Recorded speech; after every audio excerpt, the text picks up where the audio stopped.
बच्चों, इस वीडियो में हम क्लास 7 मैथ एनसीईआरटी का chapter number 9 perimeter and area देख रहे हैं, जिसमें 9.2 है। 9.1 को हमने पिछले वीडियो में देखा। इस वीडियो में हम 9.2 को देखेंगे। तो करा find the circumferences of the circles with the following radius. अब हमें जानना है कि ये हमारा अगर सर्कल हो जाए तो यहाँ पर हम ले लेंगे। तो हमारा ये अगर सर्कल हो जाए तो मान लीजिए हमने लिया, ये हमारा सर्कल है। सर्कल में ये रेडियस होता है जिसको हम आर लिखते हैं। ये टोटल चारों तरफ की जो दूरी होती है वही सर्कमफेरेंसेज होती है, और ये होता है 2 पाई आर। तो circumferences of the circle equal to 2 pi r मिला। दूसरा नंबर एरिया होता है। इसमें जो भी आप मिट्टी डालेंगे, पेंट लगाएंगे, तो पूरा अंदर का जो एरिया होगा उसको हम कहेंगे पाई आर स्क्वायर। तो area of a circle equal to pi r square and area circumferences of the circle equal to 2 pi r. अब यहाँ हम आ जाएंगे तो फर्स्ट क्वेश्चन है कि हमें निकालना है सर्कमफेरेंसेज, यानी सी की वैल्यू निकालना है of the circle with the following radius. यहाँ रेडियस दिया हुआ है तो हम आ जाएंगे 1 का ए ले लेंगे। तो इसमें आर इक्वल टू दे दिया है हमारा 14 सेंटीमीटर है, और हमें सी वैल्यू फाइंड आउट करना है। तो सी इक्वल टू होता है 2 पाई आर। यहाँ 2 होगा। पाई की वैल्यू उसने दिया है 22/7 लेना है, और आर की वैल्यू हमें 14 दिया हुआ है। तो 7 2 जा 14 होगा, 2 2 जा 4 हो जाएगा, इंटू 22 होगा, मल्टीप्लाई करेंगे 4 2 जा 8, 4 2 जा 8, और ये सेंटीमीटर था, सर्कमफेरेंसेज सेंटीमीटर में आ जाएगा, यही आंसर हो जाएगा।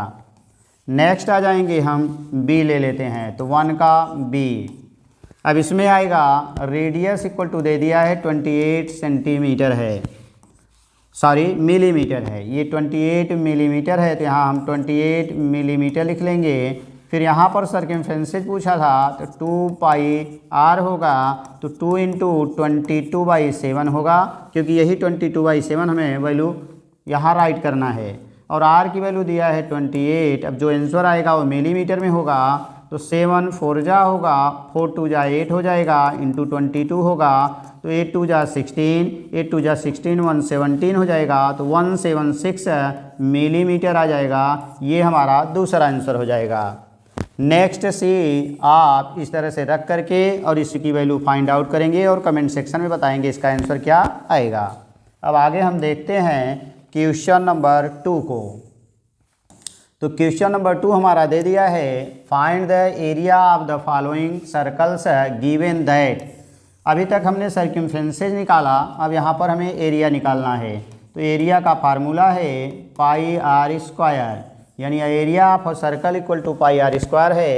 अब हम 2 का ए ले लेते हैं। यहाँ आ जाएंगे 2 का ए। तो ये आर इक्वल टू दे दिया है रेडियस 14 मिलीमीटर है।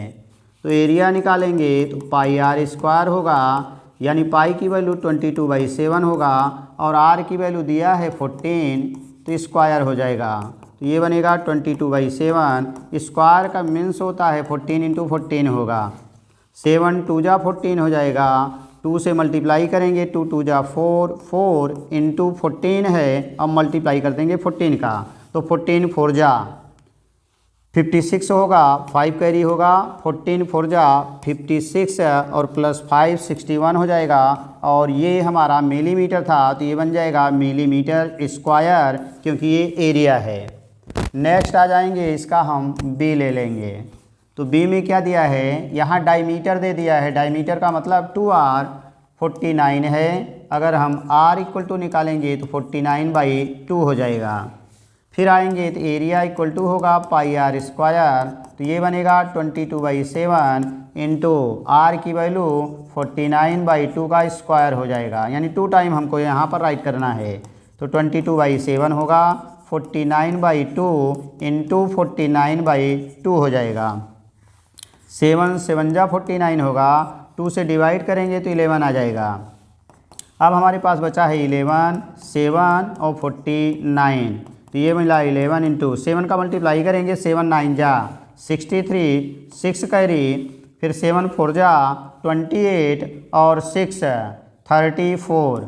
फिर आगे आ जाएंगे 11 से मल्टीप्लाई कर देंगे, 11 3 जा 33, 3 कैरी, 11 4 जा 44, 47, 4 कैरी 11 3 जा 33 और 4 मिला के 37 आ जाएगा। हमारा आंसर बना 3773। अब ये किस में दिया हुआ है, मीटर में है, तो ये बन जाएगा मीटर स्क्वायर, क्योंकि यहाँ पर हम एरिया फाइंड आउट कर रहे हैं। आगे नेक्स्ट सी वाले को हम यहाँ देखेंगे सी में, तो सी में क्या दिया हुआ है, रेडियस दिया है 5 सेंटीमीटर। फिर इसी में आएंगे तो एरिया इक्वल टू निकालेंगे तो पाई आर स्क्वायर होगा, 22/7 होगा, इंटू आर की वैल्यू 5 और स्क्वायर होता है तो 5 का स्क्वायर कर देंगे। अब इसकी वैल्यू को आपको फाइंड आउट करके और कमेंट सेक्शन में बताना है इसका आंसर क्या आएगा। नेक्स्ट हम क्वेश्चन नंबर 3 ले लेते हैं। तो 3 में क्या दिया गया है, कह रहा है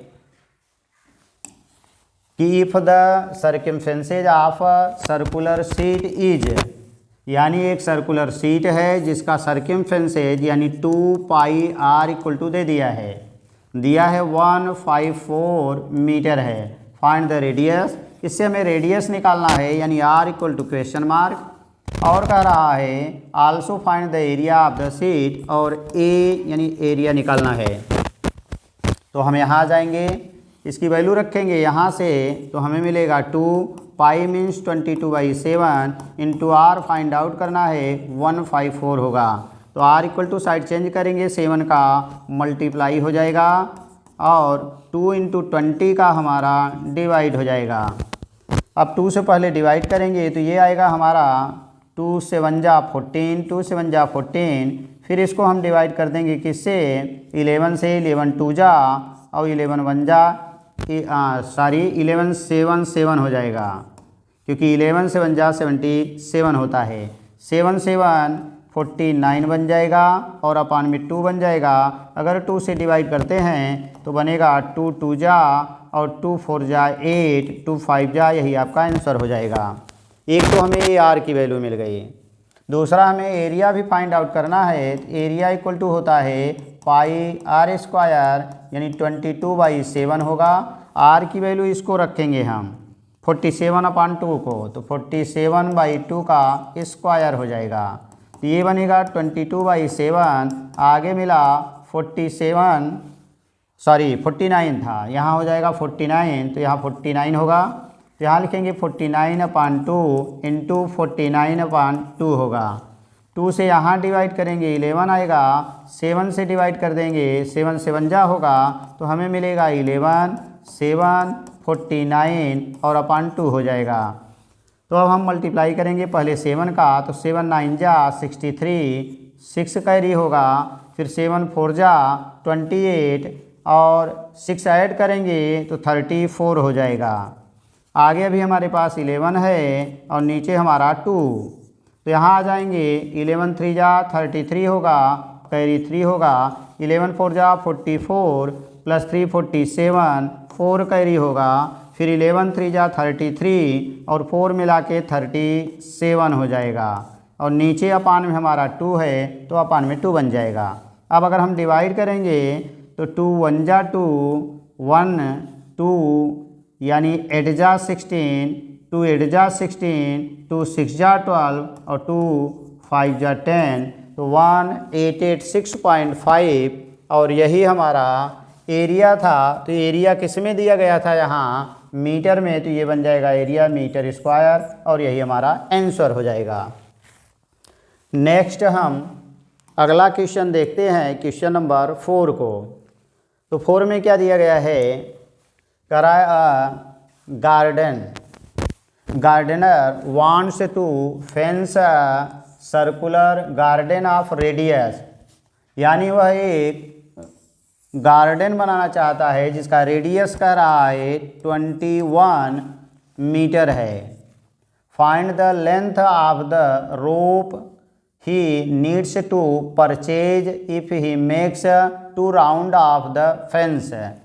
फेंस का मतलब चारों तरफ और 2 दोहर रस्सी लगाना चाहता है, तो हम क्या करेंगे, इसका सर्कमफेरेंस निकालेंगे और उसमें 2 से मल्टीप्लाई कर देंगे तो 2 राउंड का उसका फेंस आ जाएगा।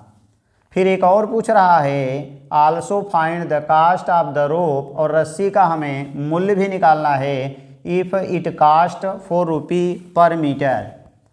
तो यहाँ पर क्या दिया है, एक रेडियस दे दिया है और रेडियस की वैल्यू कह रहा है, यानी ये डायमीटर है तो 2r दे दिया है, डायमीटर 21 है, रेडियस निकालेंगे तो 21/2, मीटर है तो मीटर हो गया। अब हमें क्या चाहिए, रस्सी लगाना है चारों तरफ। इसका मतलब पहले हम निकालेंगे सर्कमफेरेंस 2πr, तो यहाँ बनेगा 2 × पाई की वैल्यू 22/7 यहाँ पर दिया गया है, इंटू r की वैल्यू 21/2 हो गया। अब 7 3 जा होगा, 2 से 2 कैंसिल हो जाएगा, 3 2 जा 6, 3 2 जा 6 मीटर। ये 1 राउंड का हो गया और 2 राउंड लगाना है, तो यानी रोप लेंथ, तो रोप लेंथ इक्वल टू 2 × 2 राउंड का है इसलिए 66, 2 6 जा 12, 2 6 जा 12 1 13, यानी मीटर दिया है तो ये हमारा बन जाएगा मीटर। अब एक आंसर तो ये बन जाएगा। रस्सी की लंबाई, दूसरा कास्ट पूछा है तो कास्ट इक्वल टू हो जाएगा 132 इंटू, अब 1 मीटर का दिया है 4 रुपीज़ तो 4 से मल्टीप्लाई कर देंगे तो 4 2 जा 8 होगा, 4 3 जा 12, 4 1 जा 4 15 हो जाएगा, 4 2 जा 8, 4 3 जा 12, 4 1 जा 4 15, तो ये हमारा नेक्स्ट आंसर बन जाएगा 528 रुपीज़। तो एक आंसर ये बनेगा और दूसरा आंसर ये बनेगा। रस्सी की लंबाई 132 और जो कास्ट होगा 528 रुपीज़ हो जाएगा। अब हम लेते हैं नेक्स्ट क्वेश्चन नंबर, तो 6 में क्या दिया है, कह रहा है Saima wants to put a lace on the edge of a circular table. कह रहा है कि साइमा एक सर्कुलर टेबल है और कह रहा है एक लेस लगाना चाहती है, एज का मतलब किनारों पर, आप डायमीटर, तो यहाँ डायमीटर का मतलब 2r इक्वल टू 1.5 है और r इक्वल टू निकालेंगे 1.5/2 हो जाएगा। अगर यहाँ का हम कैंसिल करेंगे तो यहाँ 0 हो जाएगा और बन जाएगा 5 3 जा 5 4 जा, ये हमारा सेंटीमीटर था तो मीटर हो गया। Find the length of the less require, अब कितना लेंथ लगेगा लेस का वो हमें निकालना है, यानी सर्कमफेरेंस हमें निकालना है। तो c इक्वल टू 2πr होगा, यहाँ आएंगे 2 इंटू पाई की वैल्यू यहाँ दिया है 3.14 होगा, इंटू r की वैल्यू यहाँ 3/4 दिया है। हमने r की वैल्यू यहाँ से ले लिया तो 2 2 जा 4 हो जाएगा। अब 2 से इसको डिवाइड करेंगे, 2 1 जा 2 होगा, 2 5 जा 10 होगा, 2 7 जा होगा, तो हमें मिला 1.57 इंटू 3 मिला, तो 3 7 जा 21 होगा, 2 कैरी, 3 5 जा 15, 2 17, 1 कैरी, 3 1 जा 3 और 1 4, और यहाँ पॉइंट लग जाएगा। ये हमारा मीटर में था इसलिए आंसर जो मिलेगा ये मीटर हो जाएगा। तो ये हो जाएगी length of the less, length of the less, ये लेस की लंबाई हमें मिल गई। दूसरा क्या कह रहा है, find it cost if 1 metre of the lace, कह रहा है 15 रुपीज़। अब इसका कास्ट पूछ रहा है तो कास्ट इक्वल टू होगा c इंटू रेट, तो c की वैल्यू हमें मिला 5.71 इंटू रेट 15 रुपीज़ है, तो हम मल्टीप्लाई कर देंगे तो 15 1 जा 15, 1 कैरी हो गया, 15 से 1 जा 105 और 1 106, 10 कैरी हो जाएगा, 15 4 जा 60 और 10 मिला के 70, और यहाँ पॉइंट लग जाएगा तो हमारा आंसर बन जाएगा 70 रुपीज़ 65 पैसे। नेक्स्ट हम लेते हैं क्वेश्चन नंबर 7 को। तो क्वेश्चन नंबर 7 क्या कह रहा है, find the perimeter of the adjoining figure which is a semi circle including its diameter, यानी ये पूरा यहाँ से यहाँ तक टोटल जो डिस्टेंस दिया हुआ है, ये टोटल डिस्टेंस है हमारा 10 सेंटीमीटर, यानी हमारा यहाँ से यहाँ तक का डिस्टेंस दिया हुआ है 10 सेंटीमीटर। तो इसका हाफ कर देंगे तो ये हमारा मिल जाएगा क्या, रेडियस। तो r इक्वल टू निकालेंगे तो 10/2 होगा, इक्वल टू 5 सेंटीमीटर हो जाएगा। अब इसका कह रहा है हमें क्या निकालना है, यानी पेरीमीटर। पेरीमीटर का मतलब पूरा यहाँ से यहाँ तक का ये डिस्टेंस और प्लस ये डिस्टेंस, तो टोटल डिस्टेंस जो होता है 2πr होता है। यानी बन जाएगा हमारा पेरीमीटर इक्वल टू 2πr। ये पूरा एक राउंड का होता है, ये आधा सर्कल है इसलिए इसमें 2 से डिवाइड कर देंगे। अब ये डिस्टेंस हमारा यहाँ से यहाँ तक का मिल जाएगा। अब ये इतना हमें और ऐड करना है, तो ये कितना ऐड होगा 2r, जिसको हम डायमीटर कहते हैं। तो यहाँ से ये कैंसिल हो गया, बना πr। पाई मीन्स यहाँ वैल्यू दे दिया है, नहीं दिया है तो 22/7 लिखेंगे, और r की वैल्यू यहाँ से 5 मिल जाएगा, और प्लस 2r की वैल्यू टोटल, और टोटल 10 दिया हुआ है, हम डायरेक्ट रख देंगे। तो यहाँ आ जाएंगे तो ये बनेगा 5 2 जा 10, और 5 2 जा 10 1 11/7 होगा, प्लस 10 होगा, क्रॉस मल्टीप्लाई करेंगे 110 प्लस 70 बन जाएगा, /7 होगा, ऐड कर लेंगे तो 180/7 होगा। अब यही हमारा आंसर बन जाएगा।